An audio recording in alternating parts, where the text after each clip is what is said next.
बिहार का ही नहीं संपूर्ण भारत का एक उत्कृष्ट संस्थान लंकन सिंह महाविद्यालय के 127वें स्थापना दिवस समारोह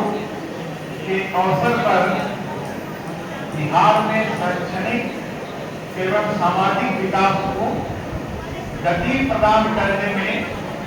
राष्ट्रीय शिक्षा नीति की भूमिका विषय पर आयोजित इस कार्यक्रम में मंच पर सम्मानित उपस्थित इस विश्वविद्यालय के विद्वान कुलपति प्रोफेसर दिनेश चंद्र राय जी, इस महाविद्यालय की प्रधानाचार्य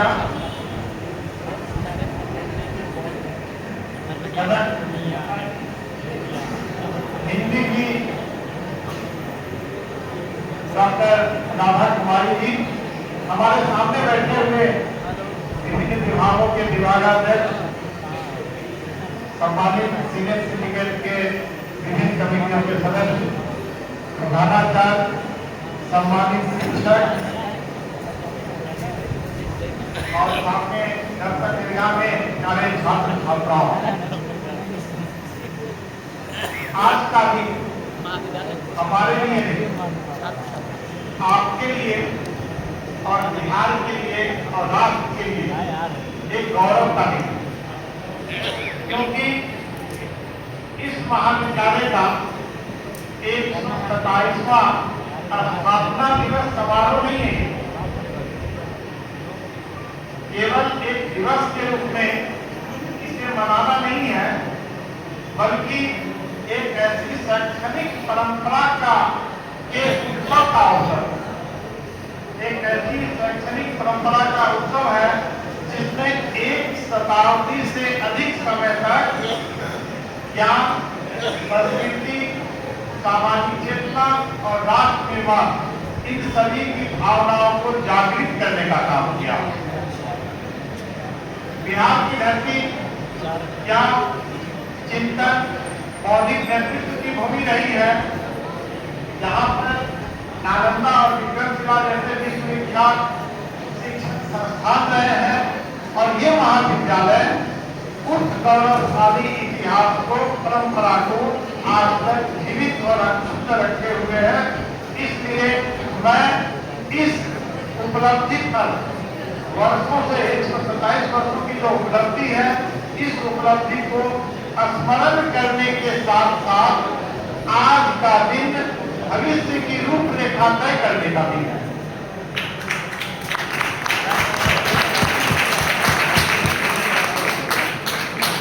इस विश्वविद्यालय में, इस सभागार में आके मुझे जितनी खुशी है, इस बात की चर्चा मैं उन विद्यार्थियों से करना चाहता हूं कि जब मैं ग्रेजुएशन पास किया था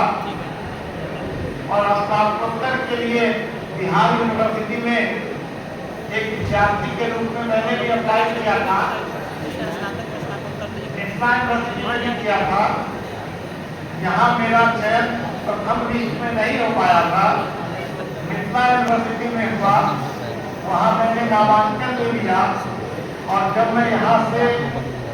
और जमा करके लौट रहा था, वो कसक दिल में मेरे आज तक है कि मैं यहाँ का विद्यार्थी नहीं बन पाया। आप बहुत सौभाग्यशाली हैं, यहाँ ऊपर और नीचे बैठे विद्यार्थी हैं, सौभाग्यशाली है कि आपको ऐसे ऐतिहासिक और ऐसे समृद्धशाली महाविद्यालय में पढ़ने का अवसर प्राप्त हुआ है। 1899 का दिन जब याद करेंगे तो महज एक कल्पना कर सकते हैं, आजादी के पहले का दौर, आजादी के पहले का दौर उस युग में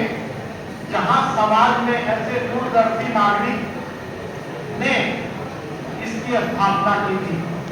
आज का दिन उन विभूतियों को याद करने का दिन है। मैं उन विभूतियों के प्रति अपनी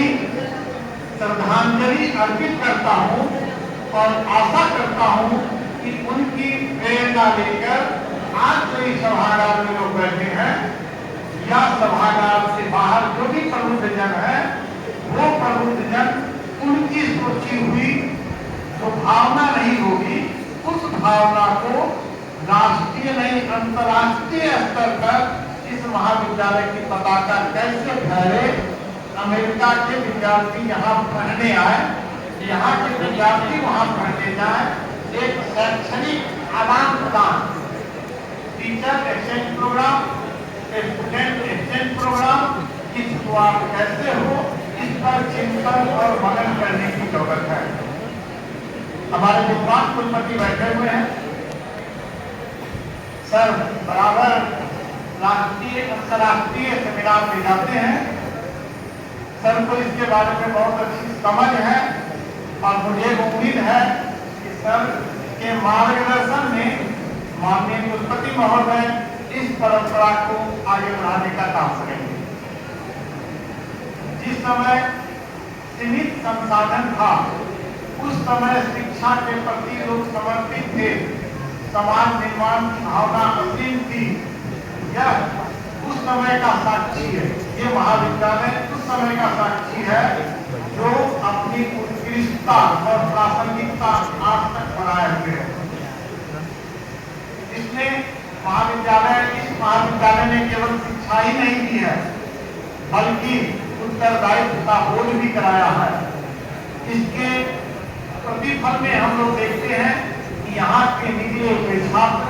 प्रशासन में भी हैं, शिक्षा में भी हैं, राजनीति में भी हैं, न्यायपालिका में भी हैं, वैज्ञानिक के रूप में भी हैं, साहित्यकार के रूप में हैं और सामाजिक सेवा के रूप में अपना उल्लेखनीय योगदान राष्ट्र के निर्माण में विभिन्न जगहों पर दे रहे हैं।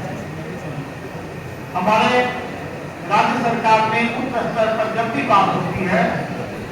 बिहार के उस संस्थान का नाम आता है तो पहला नाम साइंस कॉलेज और एमएस कॉलेज का जाता है।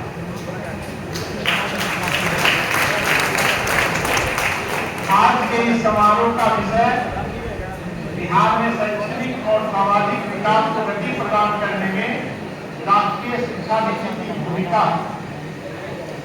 आज का ये बहुत चर्चित विषय है, क्योंकि भारत और भारत में बिहार सबसे युवा आबादी वाला क्षेत्र है। भारतवर्ष ही वर्ल्ड में युवा भी सबसे अधिक युवाओं की संख्या यही, और बिहार में भी भारतवर्ष का आंकड़ा अगर दें तो बिहार में भी ये चीज है। तो हमारे सामने अवसर और चुनौतियां दोनों, अवसर हमारे सामने है कि हमारे पास युवाओं की पूरी फौज खड़ी है, और चुनौती है कि उन युवाओं का सदुपयोग राष्ट्र निर्माण में किस तरीके से किया जाए, और इसके लिए ज्ञान आधारित अर्थव्यवस्था, कृत्रिम बुद्धिमत्ता, डिजिटल प्रौद्योगिकी, नवाचार और वैश्विक प्रतिस्पर्धा में ये शिक्षा कहाँ खड़ी है। राष्ट्रीय शिक्षा नीति केवल एक दस्तावेज नहीं है, बल्कि भारत के भविष्य के निर्माण का एक व्यापक दृष्टिकोण है। खासकर विद्यार्थी जब हम लोग विद्यार्थी थे, हम लोग के समय में ग्रेजुएशन में जो साइंस के विद्यार्थी होते थे तो केमिस्ट्री मैथ पढ़ते थे या बायोलॉजी पढ़ते थे, जो आर्ट्स के होते थे उनको तीन कॉम्बिनेशन पढ़ना होता था। लेकिन आज जब राष्ट्रीय शिक्षा नीति आई है तो राष्ट्रीय शिक्षा नीति का उद्देश्य परीक्षा और डिग्री से नहीं होकर के उसका संबंध जीवन, समाज और रोजगार, जीवन, समाज और रोजगार इन तीनों से जोड़ना है। हम लोग के समय में रखने की प्रवृत्ति थी, और आज आलोचनात्मक चिंतन, रचनात्मकता, नवाचार और समस्याओं का समाधान, इसकी क्षमता बढ़ाने का ये दस्तावेज है। और इसी विश्वास पर आधारित है कि शिक्षा का उद्देश्य केवल रोजगार प्राप्त करना नहीं है, बल्कि एक संवेदनशील और सशक्त नागरिक का निर्माण करना है। बिहार के संदर्भ में आधुनिक कौशल और उपयुक्त अवसर है कि हम ज्ञान और नवाचार के क्षेत्र में अपनी भूमिका कैसे बनाएं, युवाओं को इस तरह दक्ष करें, युवा केवल नौकरी खोजने का साधन न बने, बल्कि रोजगार सृजन करने वाला बने, नवाचार करने वाला बने और समाज को निर्माण करने वाला बने, समाज को नेतृत्व करने वाला बने। और राष्ट्रीय शिक्षा नीति इसी के रूप में लाई गई है। हर कालखंड में जो शिक्षा नीति आती है, 1968 में पहली शिक्षा नीति आई, 1986 में दूसरी शिक्षा नीति आई और 2020 में तीसरी शिक्षा नीति आई। हर शिक्षा नीति का उद्देश्य तत्कालीन उस समय की जो समस्या होती है,